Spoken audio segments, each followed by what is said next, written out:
Welcome to another episode of Planet Possible. Each episode we get into the detail behind the really big issues that are critical to the way we manage our water and environment. You'll hear directly from leading figures across the sector from around the world and practitioners who are making a difference every day through their work. A huge thanks to Binnies, who are our season sponsor for season 3, and you'll hear a little bit more about Binnies later, and we're really grateful for their support. I'm Niki Roach, and alongside being a passionate advocate for all things water and environment, I'm a fellow of SIWEM. If you're new to Planet Possible, SIWEM is the Chartered Institution of Water and Environmental Management, and our members, in over 90 countries, are professionals with a breadth and depth of expertise in the topics that are shaping the future of our planet. Across this season, we've been getting into the detail of those topics, seeking out the evidence-led views and authentic opinions to help us better understand what's possible for the planet. And this episode is no different. In today's episode, we're exploring what's getting in the way of delivering solutions that help communities to be resilient and adapt to climate change, with a focus on water. And as ever, we've got a great interview coming up. To help unpick this topic, I'm joined by an expert co-host, Mohammed Shamsuddoha. Mohammed Shamsuddoha is the Chief Executive of the Centre for Participatory Research and Development, a policy think tank in Bangladesh. Being a marine scientist by training over the last 2 decades, he's become a development enthusiast with progressive involvement in research, advocacy and activism. He's also closely associated in the formulation of government policies and strategies on climate change adaptation and mitigation, disaster risk reduction, sustainable development and green growth. So welcome, Duha. It's great to have you with us. Thank you very much. So Duha and I are going to listen to our guest interview together, and then we'll discuss our reflections.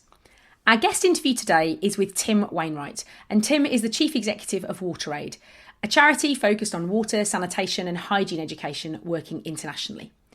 Tim became the Chief Executive in May 2017, and before joining WaterAid, he spent 6 years as Chief Exec of Action on Disability and Development International, an NGO working to promote independence, equality and opportunity for disabled people in poverty in Africa and Asia.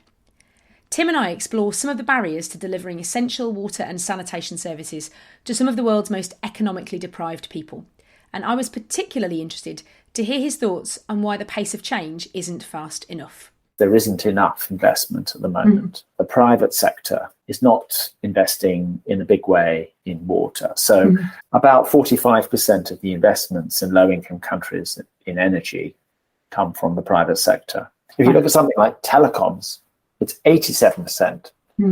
But if you look at water, it's only 9% of the investment. So, Duha, before we hear the interview with Tim, can you tell me a little bit about the water context in Bangladesh? Oh, thank you. When you talk about Bangladesh and when you've heard about Bangladesh, both is related to water. And very often you may heard that Bangladesh floats on water because we receive huge water from the upstream because there are many rivers, flows from the Himalayas down to the Bay of Bengal through Bangladesh. So we receive huge water from the upstream. On the other hand, we also receive huge water during monsoon season. So water causes flood, water causes riverbank erosion, and water causes also waterlogging. On the other hand, our mainstay of economy, like agriculture, is entirely depending on water. Irrigated water and also rain-fed water and also water from during the monsoon season. On the other hand, water that flows down to the Bay of Bengal that also carries silt, huge amount of silt every year that we receive from the upstream Himalayan range. So that silt is also contains organic matter. Organic matter keeps our land fertile and also, cultivable. So water is the lifeline of Bangladesh. Again, water is becoming a curse for Bangladesh for many different reasons. For instance, climate change. For instance, maybe the regulation of water from the in the upstream areas. So if we consider Bangladesh, we cannot imagine Bangladesh without water. And obviously you experienced some of the worst flooding Bangladesh has seen in 120 years in June this year in the Sylhet region. How are you recovering? What's the response been since that awful flooding event? That's very interesting because when you talk about water and flooding, we only consider rivers that originated from the Himalayas, but the Sylhet region, the floods, what we are experiencing right now, this is not for that reason. This is due to global warming. Tripura and Assam, which is close to the Sylhet area, because Sylhet is a kind of depression. Depressed areas receives huge water from the Tripura and Assam region. So Tripura and Assam region is experiencing huge warming, temperature went up 40 degrees centigrade and more, and that causes huge rainfall. That causes depression, and depression also attracts huge moisture, and huge moisture also causes huge rainfall. So when huge rainfall occurs in Assam and Tripura, in the hilly part next to the Sylhet region, in a sudden that water flows to the Sylhet areas. So Sylhet areas, the depressed area become overfilled with those water, and when it becomes overfilled, then it causes flooding. Flooding become very annual phenomena in Sylhet region last 1 decade, but not that before. So that flood is very sudden. We call it flash flood. This flood is very devastating because during that time, farmers are about to harvest their paddy, because that area is famous for paddy cultivation. Supplies around 45% of paddy to our country. So sudden flash flood, sudden rainfall causes destruction of entire standing crops, particularly rice. When farmers lost their everything, particularly rice, then they had nothing to do, and they become homeless. All the habitat went under water. So they're forced to leave their houses, leave their habitat, and they took shelter. There are some flood shelters in those areas, and there are some highlands. They took shelter over there. In last June, the urban area is also affected, particularly Sylhet. This is divisional city. That city is also affected due to flash flood. So you are right, that is 100-year flooding in Sylhet region. So when everything has been collapsed, there is no water, no food, no shelter, no supply chain, then the entire population, entire community was depending on relief and rehabilitation. But the problem is not, relief is not sufficient, relief is not timely, and relief is not quality. And sometimes relief, they usually give some dry food. On dry food, they cannot continue or survive maybe 15 days. On dry food, they could survive maybe 1 or 2 days. So the total supply chains has been collapsed. The other concern is that to recover their economic activities in terms of agricultural activities, it took time. It took around 2 or 3 months to get back to their agricultural activities. Again, it took investment, because when they want to get back to their activities, agricultural activities, they need agricultural input services like seeds, irrigation water, and also fertilizers. So when they lack all those things, they cannot get back to their agricultural activities in a proper manner. So forced migration to the peri-urban areas, maybe also to Dhaka, and also other social crises.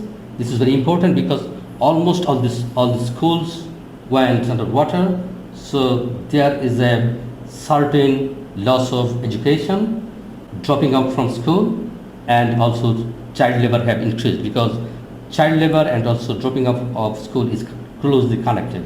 When a student drops from their regular education, he or she has nothing to do, and their guardian or parents, they also try to engage them to some productive activities. So maybe employing to some industrial activities, or employing to other houses, housemaid or house worker. So this is the scenario. So the impacts of climate change, or flooding in Sylhet region, this is not just about loss and damages, but also about loss of dignity, loss of opportunity, and also loss of well-being. Duha, that's a phenomenally clear explanation of the huge impacts way beyond the immediate impact that something like flooding of this magnitude has. And it's so interesting to hear that actually the Sylhet region has only really started to experience that relatively recently, actually. So the pace of change is fast.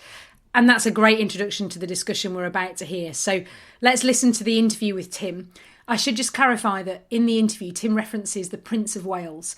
We recorded this before the news of the death of Queen Elizabeth II, and so he's referring to King Charles III, the president of WaterAid. Well, hi Tim, welcome to Planet Possible. Thank you very much indeed. It's great to have you here. Let's start with a really easy question, but some people may not have heard of WaterAid. So tell me why WaterAid exists, what your ambition is. WaterAid's been around for just over 40 years. It's had the same purpose throughout its whole existence, which is to tackle the fact that far too many people around the world don't have access to water, sanitation, and hygiene. Our mission is to get that to the very poorest people in the world in a way that lasts, in a way that's sustainable. What's not working in this area at the moment? What are the kind of big challenges that WaterAid is addressing at the moment? It is an area that worries me a lot, actually. I think that if you don't have water, then very little else works in life. It's like oxygen. Human beings, communities cannot thrive without access to water. And we tend to work on three things: water, good sanitation, and hygiene. And if you have all of those things in place, then communities can be healthy. Girls, particularly, as well as boys, go to school. Human development is possible. So it's an absolute fundamental. And it's enshrined in the Sustainable Development Goals, number 6, which sets out some targets for the world for the year 2030. And unfortunately, the progress towards this is very slow. Many countries, the trajectory has us more likely to hit these goals in 100 years than in 8 now. And because of that, progress in other areas, progress in health, progress in education will be compromised. So I'm quite worried about it. I'm also worried because climate change is making it harder. Major shifts in weather patterns around the world mean that, for instance, in a country like India, there are parts of India where there used to be 10 storms in a rainy season. Now there's one with the same amount of water falling at once. The water all pours off quickly into the rivers and oceans. So the groundwater isn't replenished. That combined with sometimes over-extraction, and you see groundwater levels dropping. So you can immediately realize why wells are running dry, making access to water more difficult. Another big global trend, urbanization, people moving towards cities. Smaller cities around the world are doubling every 15 years in population. That puts a lot of pressure on a already stretched system of water provision, sanitation, and so on. So these are just a couple of big global trends that are putting even more pressure on what is already an area where the level of provision isn't high enough. And there are billions of people around the world that don't have access to safe water, sanitation, and hygiene. When you talk about something so obviously fundamental, one of the absolute building blocks of the rest of life, as you've articulated beautifully there, why is it taking so much time? What is blocking progress? Yes, it's a good question. I mean, I'm not sure I fully understand why it isn't one of the top priorities for all leaders in the world. It should be. It is recognized as a huge global risk. You know, for instance, the big meeting in Davos does a sort of risk analysis, and year after year, global risks, water comes up in the sort of top 5, sometimes right at the top. And yet, the level of investment in this area is far lower than in other areas. The level of political commitment is much lower, generally speaking, across the world. It's certainly true that water is not an easy thing, and water also needs to be managed locally. It's heavy. You can't handle it in the way that, for instance, perhaps you can power. You can generate power one side of a country, and then it's not that expensive to move it across to where it's needed. With water, you have to manage it in a locality, in a watershed, in a river basin, etc. And that might not be where the people with the skills live. And if you invest in water, you know, you do tend to need fairly large upfront investments, as well as continued investment to make sure that services are maintained. So the returns might take some time. I think it's sometimes held back by a kind of siloed approach to life. There's a group of people working on health, and they don't always include water in their thinking. That's why you end up with a situation where half the healthcare facilities in poorer countries don't have running water, which is a crazy situation. Extraordinary. I don't think that's unique either to environments where WaterAid might be working. I think we do see that kind of siloed approach to health and the environment often in certainly here in the UK. I think we're seeing we're seeing that changing slowly. I think people are recognising the mental and physical health benefits of being able to be closer to blue and green infrastructure, for example. But that silo, that's not unique, I think, to that context, but it's really interesting. It's probably more acute. So you started to touch a little bit there on funding. And for me, WaterAid has always been about water, sanitation, hygiene, education. So funding is something that is obviously a key enabler.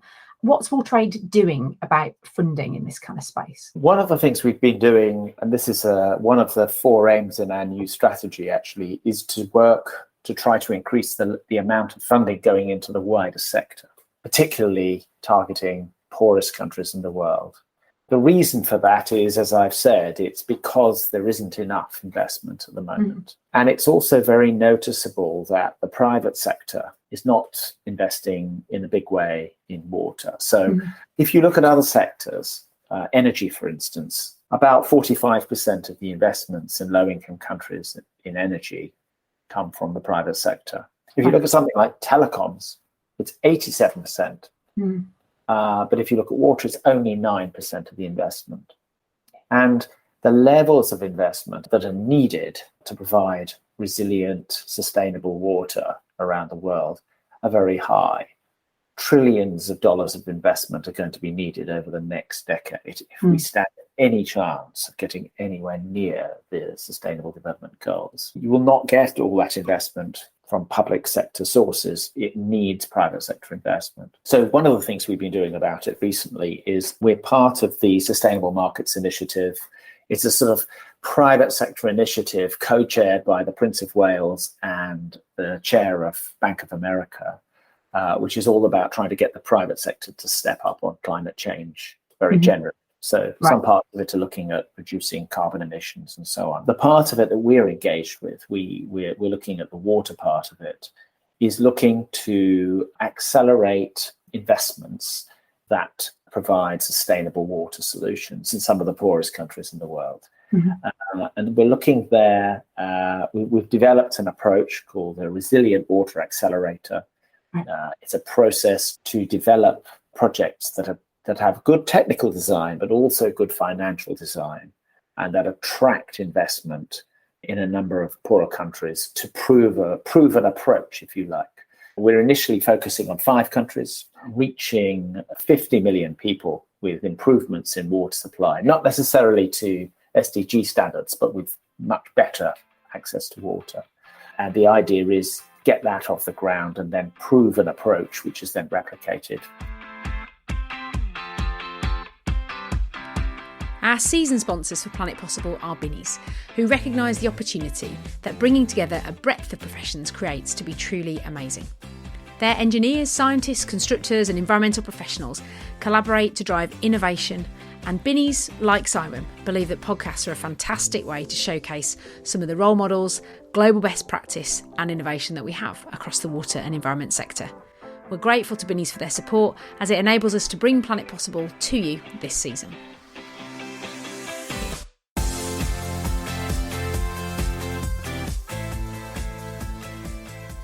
So given that we've just talked about how difficult it is to get funding into water, and you talked about that 9% figure, and it's maybe not that attractive, what's different about the Resilient Water Accelerator? I think one of the things that needs to be addressed is risk. People are being put off investments because they can see technical risks, they can see political risks, there are currency risks, there are different things that would put people off. For instance, a pension fund would hesitate to put people's pensions into something like this because they might be uncertain about the returns. But what you can do is you can take an approach where you use an approach called blended finance. So we recently did a review of this with an expert organization in blended finance. We published a report at Davos this year around it.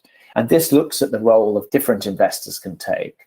You need investments to be made in design, and that's a grant. You need people, governments, philanthropists to come forward and invest maybe a couple of £1 million in one location that comes up with a robust technical and financial design. But then you also need investments to be made by those organizations who are willing to accept a lower return on their investment. such as the multilateral development banks, the World Bank, the African Development Bank. There are a number of organizations of this kind around the world, in order that you then have some larger sums of money invested in a more for-profit way. Okay. So by getting this sort of mixture of different kinds of money, you can come up with the kind of investments, hundreds of millions typically, at a sort of watershed level. And I should say this is WaterAid working with others in the water sector. So WaterAid's speciality is to focus on the human end of water, to make sure that water is reaching human beings, communities, schools, hospitals, and so on. But you would also need to involve other water users, the agriculture sector, industry, and so on. And you would need to secure the water from source to tap. This is about us and others seeking to create the conditions for much larger investments in the whole sector. And you mentioned 5 countries that you're starting it in. So what are the 5? 2 or 3 that are most advanced are Bangladesh, Nigeria, and Ethiopia. But we're also looking at Malawi, Mozambique. And we've sort of got to the point where early stage of design is taking place in a few of those countries, and we're seeking design funding. And that's tricky because it's the most risky bit, if you like. It's, you're putting money in and you don't know whether those investments will necessarily come through. One of the really great things about being part of the Sustainable Markets Initiative, though, is that the people who are managing money in the world are also part of that initiative. Right. And many investors in the world are looking to invest much more in a positive way in addressing climate change. And there are a variety of ways they can do that. You can invest in sort of, quotes, green projects like renewable energy. You can invest in helping people who are emitting carbon transition their organizations into a much greener, low carbon area. And you can invest in the kinds of things I've been talking about, which is more about helping the world live with climate change, adapt to climate change, be more resilient to climate change. So those investors are very keen, much more so, I think, than they would have been a few years ago. The world is changing. And so we've engaged with them and we are talking to them, and they are, so they're ready. So they're kind of queuing up. What we need to do at the moment is get the design right and get organizations who are willing to lend on what's called a concessional basis. So to take away some of the risk. It's not that people are going to make huge returns, but that it's considered a safe investment. It's good enough that somebody would be happy for their pension to be invested in it. So blended finance. You've talked about starting to get to the design, and you've also talked about some pretty big ambition with the accelerator. So what are the next steps really? What are the kind of timeframes that you're working towards? We're in active conversation with a number of funders for the design funding. So I hope that at least some of these will get off the ground this year. And then we're talking about approximately a sort of 6-month time window for the design phase. And then hopefully you then getting the major investments taking place after that. It's exciting. The sooner the better. I mean, there are so many parts of the world at the moment facing major climate-related water stress. It's a worrying situation. So we do need people to take a few risks here. We can't sit around waiting for everything to be perfect. I'm smiling because you're the second person I've heard fairly recently, with a big job saying something similar. Perfection is unrealistic and is a real barrier to progress, isn't it, really? So no, I hear that really loudly. I mean, are there any frustrations, if you could fix a few things, what would that look like? One important thing is regulation, the regulatory environment. That's another thing that will put people off investing if there isn't a strong regulatory environment. Yeah. So that needs some investment too. Obviously, there are other things going on in the world, the war in Ukraine and the wider impact on the world on energy and food, and indeed on water. If food systems change, then the demands of water shift. These are worrying people at the moment, and they are, of course, it's right to worry about these big global threats. I think one of the things that frustrates me sometimes, though, is that climate change is not going away. It is a huge threat to the world. And we really do not want to see very large populations becoming so water stressed that populations are forced to move and so on, and this can be very disruptive to the world. So we really want to get ahead of that.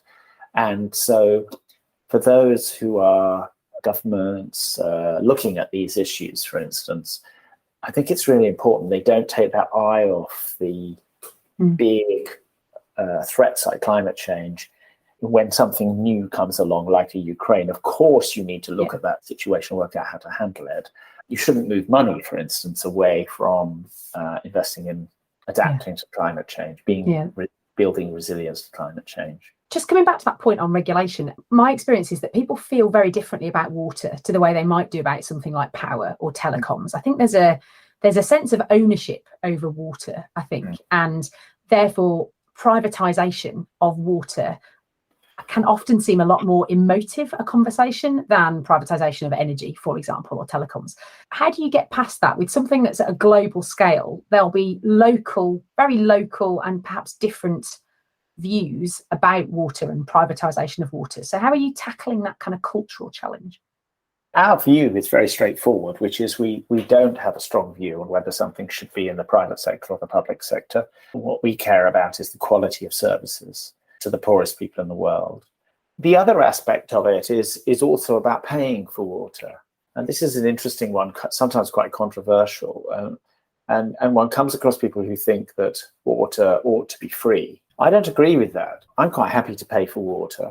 And the thing I always respond with is, well, do you not realize that if you're living in a developed country, I live in the UK, I pay for water, but it's vastly cheaper than it is for somebody in a poorer country, where the only way they can buy clean water is by buying it by the bottle. And those of us living in developed countries all know bottled water is very expensive, right? So I think the idea that people, communities are not willing to pay anything for a reliable source of water is misplaced. But I think we need to also engage with the agriculture sector. They are by far the biggest users of water in the world. And it's important that agriculture use is well regulated too. All the water users need to be, it needs to be moderated and sustainable, so it's not overused. And different industry too, people all need to pay their fair share towards the costs of the capital investment needed to provide water, but also the longer term maintenance of the supply in a sustainable way. You need to pay by whatever means. I mean, different countries will have different ways of doing that, tariffs or taxes or whatever, but somehow you need money in the system to deliver it and then maintain it. What you do not want is the government not involved in any way. The government needs to take an overview, local government or national government. Often local government is critical in the area where the water is, providing an overview. And then you'll always have the private sector involved at some point in the supply chain. It's just really the question about what level and whether the utility is either private or public. But if it's delivering long-term, good, affordable services for everybody and that it's being managed in a sustainable way, that's the most important thing for me. Yeah, it's a very holistic way of looking at it. So I guess a final question for you then, Tim, and I often ask guests this. So if I give you the Planet Possible magic wand and you could change anything in a wave of that wand, what would it be? Oh, I think just having a few more people stepping up and saying we need to take some risks here, try this, put some money in, invest, try something, because the world can't wait. Well, on that note, I don't think there's anything I could add, Tim. Thank you. Thank you so much for joining us on Planet Possible. It's been a real pleasure to talk to you. Thank you, Niki. It's been a pleasure to meet you. Okay, so Duha, what are your initial reflections on what you heard from Tim's interview? This is a very great interview because he covered almost everything, and what is very important and very striking to me that the approach is to facilitate or ensure water access to marginalized poor communities, and they also identify some countries who are actually poor and who are actually suffering from water poverty. This is Bangladesh, this is some African countries. In the context of Bangladesh, if I consider the coastal areas of Bangladesh, you know that the people in those regions are suffering from freshwater crisis, particularly women and adolescent girls. So women had to walk maybe 5 or 10 kilometers to collect fresh water. But in Bangladesh, women took the responsibility to take care of other family members. Usually they offer water to other family members, and she don't take much water. She tries to save water for other family members. Sometimes she takes saline water to, save water. And when they take saline water, it causes many different problems like reproductive problems, preeclampsia, loss of uterus. So loss of uterus is becoming a common in the coastal areas. These impacts are very human. So we need to ensure water to those people who are not only struggling for fresh water, but also forced to compromise their lives, well-being and health. There is another example in the coastal areas, because adolescent girls, they are not married, but they are using contraceptive. They are taking pills because they try to avoid menstrual time. Because during menstrual time, they are forced to use dirty water, saline water. When they use saline water, it also causes some kind of problem. So therefore, to avoid that menstrual time and menstruation, they take contraceptive pills. This is clearly a violation of human rights. So water is not just a commodity in the coastal areas of Bangladesh. Water is related to rights. So I consider that discussion and also interview very promising if they could provide access to water to those communities, poor communities. On the other hand, there are many other crises he narrated in his discussion. This is investment crisis and also problem in political priorities. When the government of Bangladesh and also other government is talking about climate change, addressing climate change adaptation, they really don't consider providing enhanced access to water. They consider other issues. They consider water as a risk.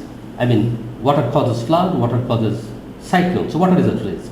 So it's better to mitigate this risk. How to mitigate this risk? With embankment, with cyclone shelters, with sluice gate. But water is also causing other problem which is very close to humanity. So government often ignore this. In relation to investment, if we consider mostly from the multilateral development banks and BBs, they consider big investment, and big investment always goes to big infrastructure development, what we call big water, considering water as a risk.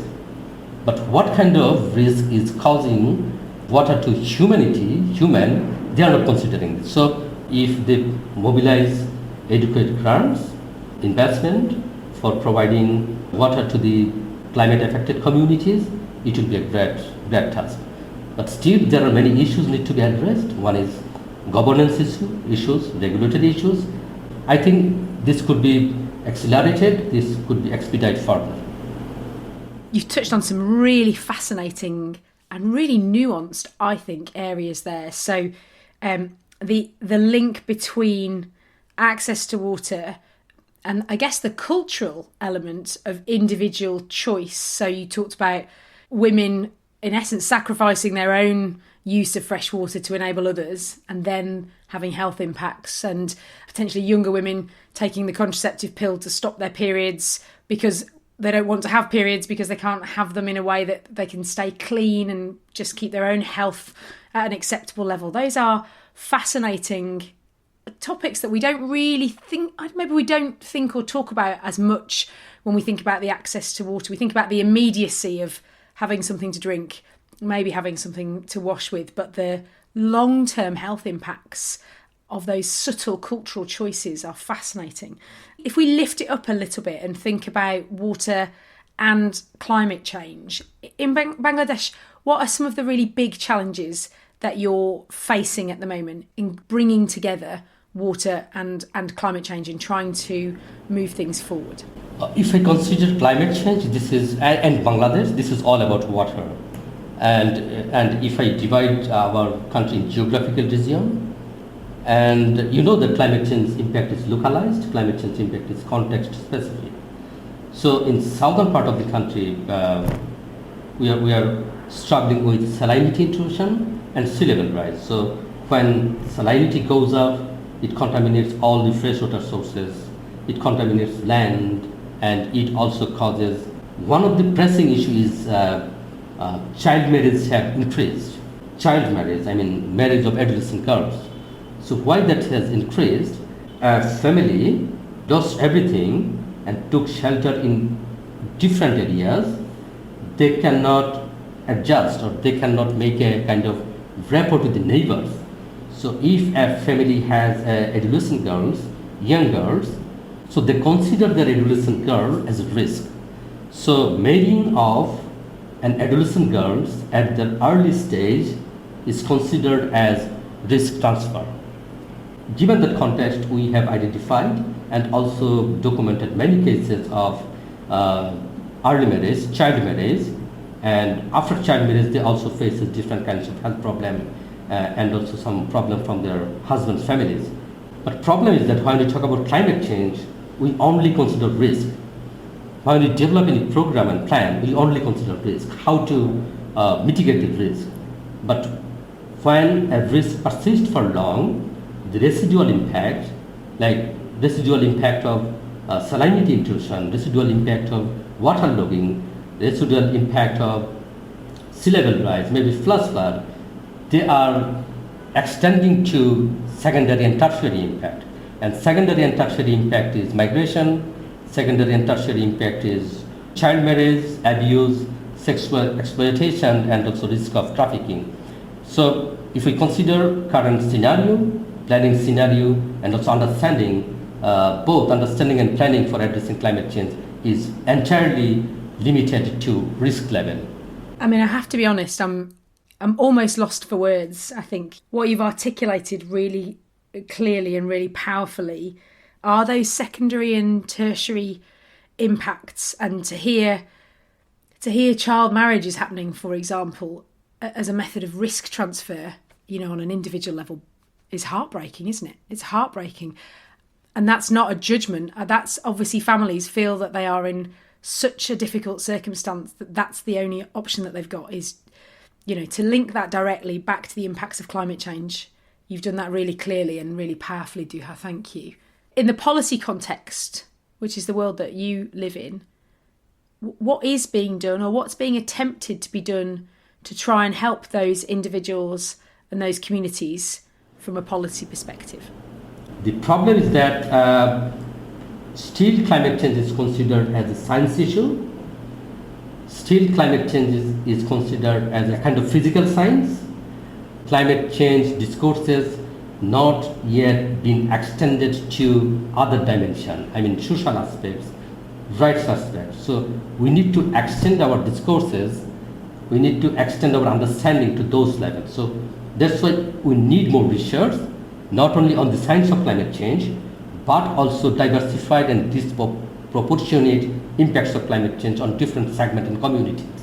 For instance, if we consider impacts of climate change to the ethnic communities in the northwestern part of the country, that is very different because northwestern part of the country, the ethnic community, they live on natural resources.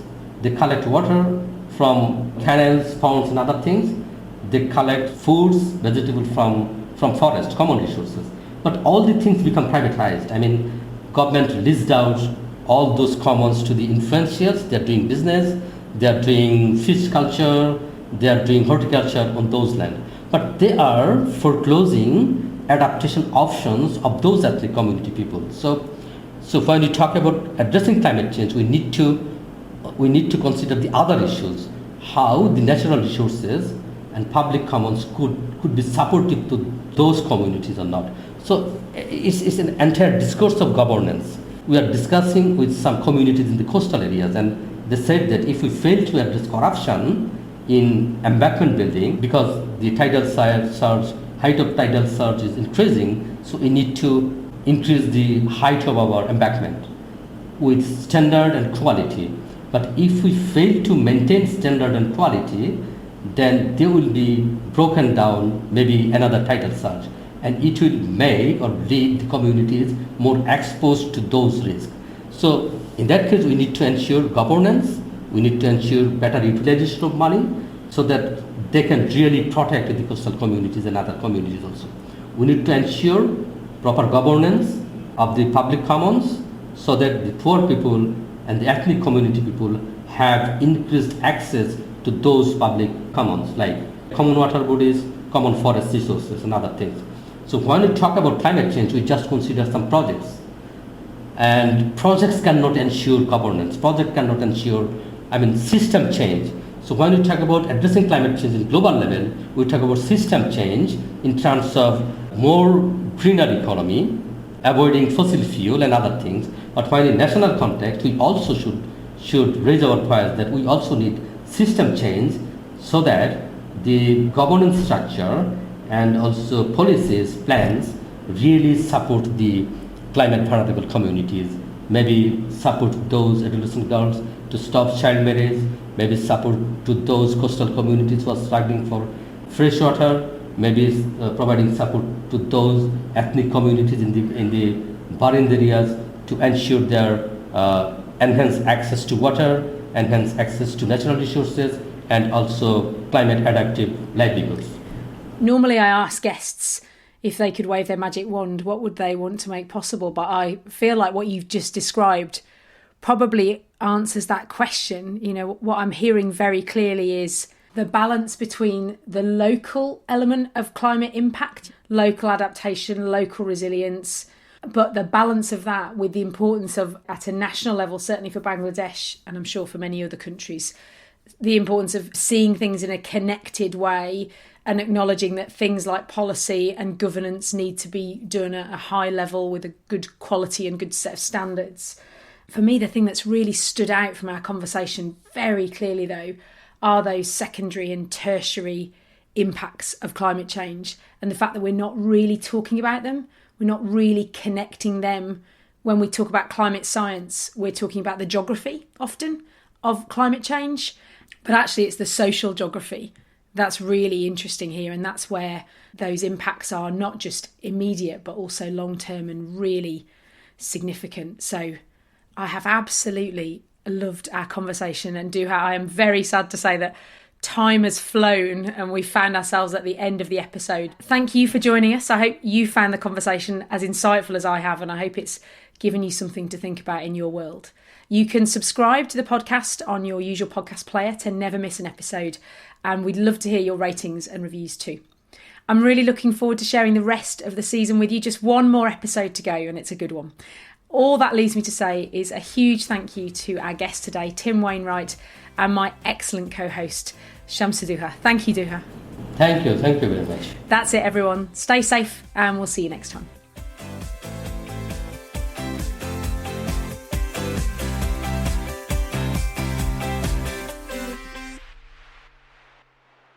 Planet Possible is produced by Bwlb.